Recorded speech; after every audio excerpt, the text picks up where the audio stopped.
out, and it was her resignation now as leader of the House of Commons that triggered the downfall of the current Prime Minister. She has a Brexit plan of her own, and she's with me now. Andrea Leadsom, why do you want to be Prime Minister? Well, I genuinely believe in the amazing future for the UK once we've left the EU. I passionately supported leave. I do believe I have the ideas that will take us forward into a post-Brexit world to a more compassionate society.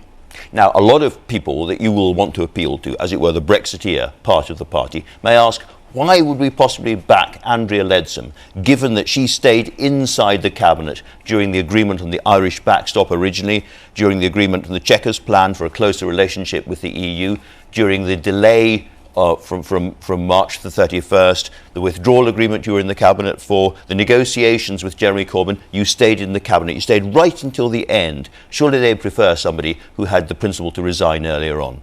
Well, there's two ways to look at that. I took the view in 2016. I was determined to support Theresa May in getting Brexit over the line.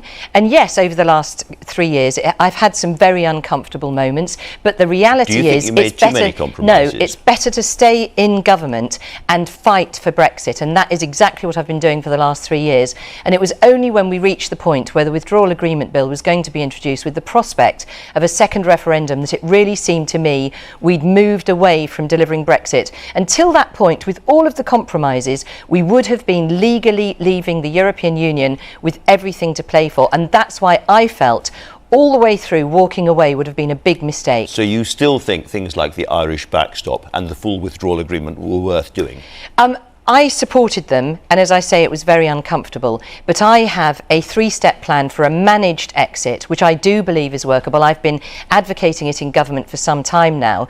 And I think it's based on the premise that, number one, we have to leave the EU at the end of October. And number two, the withdrawal agreement bill is dead. The EU won't reopen the withdrawal agreement, and UK Parliament won't vote for it. So to be absolutely clear, no more renegotiation. You accept that period has passed? Absolutely, yes. And so you're going for no deal? No, I'm going for a managed exit, and I have a very clear. Well, it's a very significant difference. So a managed exit means 3 steps. Number one, we would introduce legislation before summer recess on sensible measures such as citizens' rights, such as what you do about the future for Gibraltar, for our sovereign bases, on things like goods in circulation already. Those would be introduced before the summer recess. Sensible measures Parliament can get behind. Step 2 is to ramp up preparations for all of the eventualities, including alternative arrangements for the Northern Ireland border, and very specifically regulatory agreements for sensitive sectors like automotive and aerospace, and customs agreements for agri-foods. But the third step, before we come to the third step, let me talk to you about the first 2 steps, because you say there's going to be side deals, side negotiations. Yes. Michel Barnier has been absolutely clear. If there is no deal, there is no more discussion. And he said again, each side will make its own unilateral contingency measures, but this does not mean mini deals in the case of no deal. He is ruling out mini deals specifically, which you're proposing. Well, that's simply not the case, in the sense that even if, to use the common parlance, you were to leave with no deal, there would be arrangements in place. And what I'm talking about is making an offer to the European Union for things that we've already agreed, that were agreed and negotiated in the withdrawal agreement, that will enable us to leave with a managed exit. And very importantly, my third step is to travel as a ministerial delegation to meet with the EU27, not with the Commission, the outgoing Commission, but with the EU heads of state, to discuss with them the very sensible measures that the UK Parliament can take to ensure that we have a managed exit at the end of October. And you're sure you'd be welcome, given that they'd said there is no more discussion, no more negotiation? Yes, because at the end of the day, European politicians face the ballot box, as do UK politicians. It is in all of our interests, first of all, to move on. They don't want us hanging around for the next couple of years causing problems for them. They've got to get on with their project. And at the same time, we will all want to see the smoothest exit possible. And there are very sensible pre-agreed measures that we can now put into place before the end of October. So you say we're definitely leaving at the end of October. There is therefore no transition period. It's a fast movement. So there are lots of other issues issues. There are 700 pieces of secondary legislation Yes. that need to be passed, and they include really, really important things covering fisheries and many other areas. There is simply not the time for those to get through Parliament. So that's absolutely not correct, Andrew. As Leader of the Commons, my job was getting all legislation through. We actually got over 540 pieces of secondary legislation through by the time of March the 29th, which was when we should have been leaving. So in terms of the secondary legislation, we absolutely can get it through by October the 31st. You know very, very well that in the context of a new leader of the Conservative Party going for no deal, Parliament is going to cause as much trouble as possible. They're going to make it very, very hard to get all that secondary legislation through, and primary legislation when it comes to things like fishing and so forth. You're going to have a very, very hard time, particularly as your good friend John Bercow is staying on and has made it absolutely crystal clear that he is going to allow Parliament every possible opportunity to have its say in this process. So again, I have to disagree with you. As I say, as Leader of the Commons, we have already passed the vast majority, over 540 pieces of secondary legislation that prepares for all eventualities. The primary legislation is about future policies, and that is going through both houses. That is all well under control. In terms of what Parliament can do, provided that the new leader, as would be the case if I am the Prime Minister, makes clear that we're not seeking an extension, then Parliament will have two choices ahead of it. One would be to seek to revoke Article 50, and the other would be to no confidence the government and bring the government down. Those would be the only two choices. And quite honestly, with sensible measures that all parliamentarians, on citizens' rights, on goods in circulation, those are things that are practical steps that parliamentarians would want to see in place, both in the United Kingdom and in the European Union. So I honestly do believe that this plan is workable. It's very specific, it's very detailed. I've given it a huge amount of thought, and I do believe leaving at the end of October is what people want to see happen. I mentioned him before. John Bercow has said very recently that the House will want to have its say. The idea that Parliament won't have its say is just for the birds, simply unimaginable. How are you going to get round John Bercow? So you know, John is a very influential and very powerful Speaker of the Commons, as they always are. And I do believe that as the office holder, he will absolutely stick to protecting the rights of Parliament, as he should. However, as I've said, the point is that for Parliament to actually change the outcome, you have to have some very significant change, such as crashing out with no deal. What I'm talking about is a managed exit with measures that I do believe parliamentarians will get behind. But I mean, that can't happen given that they're not prepared to talk to us, and given they said there will be no side deals. Let's move beyond Parliament, however, and read you something about the real world. I can't leave you with the last word on that. A managed exit is sensible measures that are in the interests of EU citizens and UK citizens. It's a managed exit. The EU don't want us to draw this out any further. They want to have this resolved. The UK public want to have this resolved.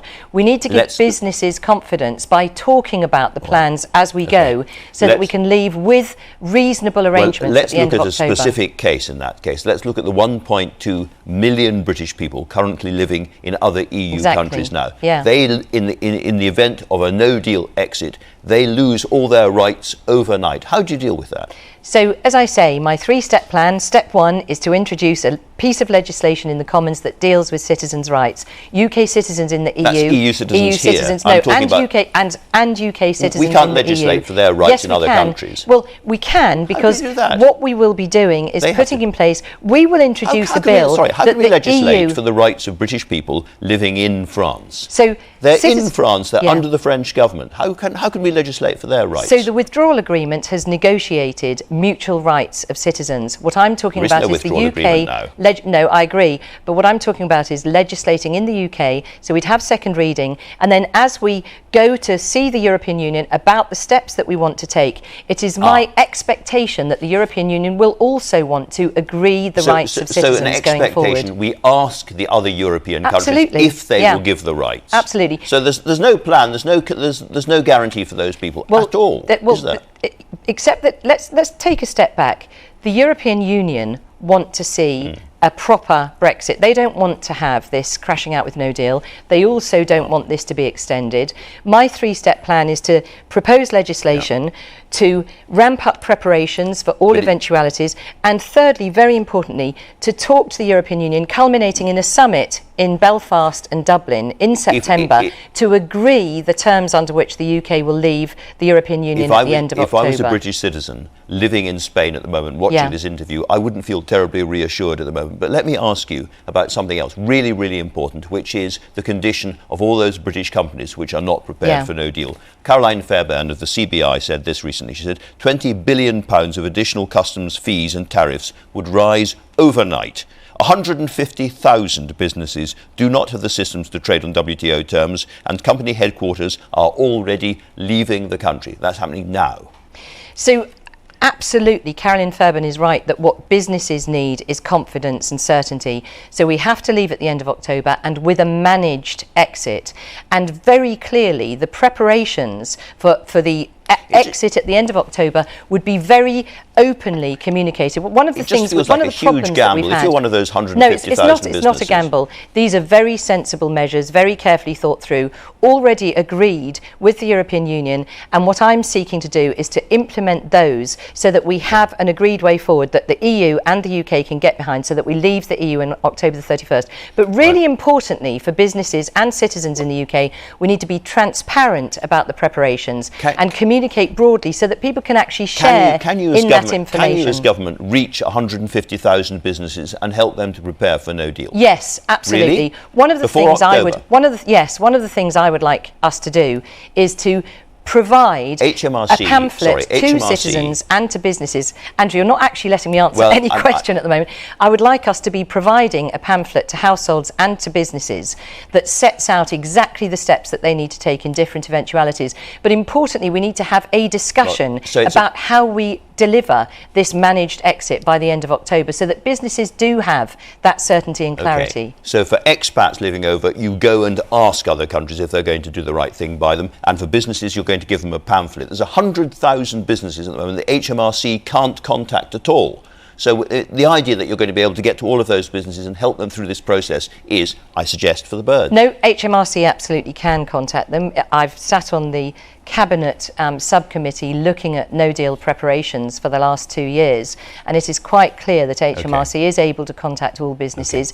But Andrew, I do want to just restate the three things you setting out a managed exit is absolutely in our interest and in the EU's interest. Now, nonetheless, any Conservative leader in these circumstances is going to have a reduced number of options. That's obviously clear. Can I ask you, in that context, do you absolutely rule out a general election this year if you're leader of the Conservative Party? Yes, I do. I think a general election would be, well, I mean, obviously, if Parliament was to know confidence the government, then it would happen. But again, with sensible proposals for how we deliver a managed exit at the end of October, I do not believe that we would lose colleagues on our own side. And let's not forget, with Conservative MPs and our confidence and supply partners, we do have a majority in Parliament. So I don't anticipate a no confidence at Parliament. One you can answer, I suspect, very quickly. Do you rule out a referendum, another referendum? Yes. Right, well, let's move on to some other quick-fire questions, because there's lots of other policies that we should be talking about.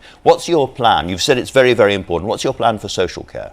Well, I will be announcing my policies very specifically at my campaign launch. I mean, the Prime Minister hasn't actually resigned as yet, and the campaign kicks off on the 10th of June. But I do intend to resolve the issue for social care by the next general election. I think it will need to be a cross-party commission. It's something that's in the nation's interest that we resolve. I think there is the prospect for a reinsurance-style scheme that enables all people to receive social care cover from a young age. This is meant to be the quick-fire bit. Can I ask you, HS2, yes or no? A very urgent review for taxpayer value for money.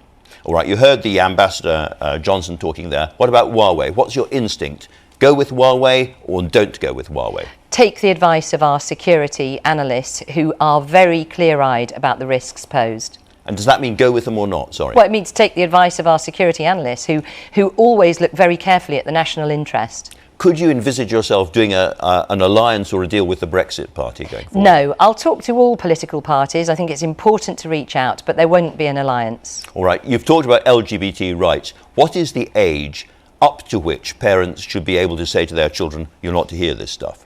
Well, relationship education is absolutely vital. Young people need to understand the diversity and equality of our nation and our society, so that's vital.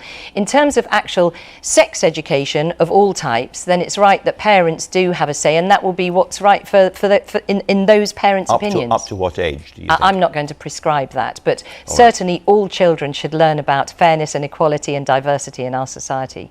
All right, now you know why I'm going to ask this. Do you still think you're the only mother in this race? Do you still think being the only mother makes you a potentially better Prime Minister? Well, I never thought it, and I believe we all have an equal stake in our society. All right, Andrea Leadsom, thanks you very much indeed for talking to us. Over the past 10 years or so, Sir Lenny Henry has moved beyond his early TV comic roots and proved himself to be a very fine stage actor. I caught up with him recently to discuss his latest theatre role in King Hedley II, a play by the American writer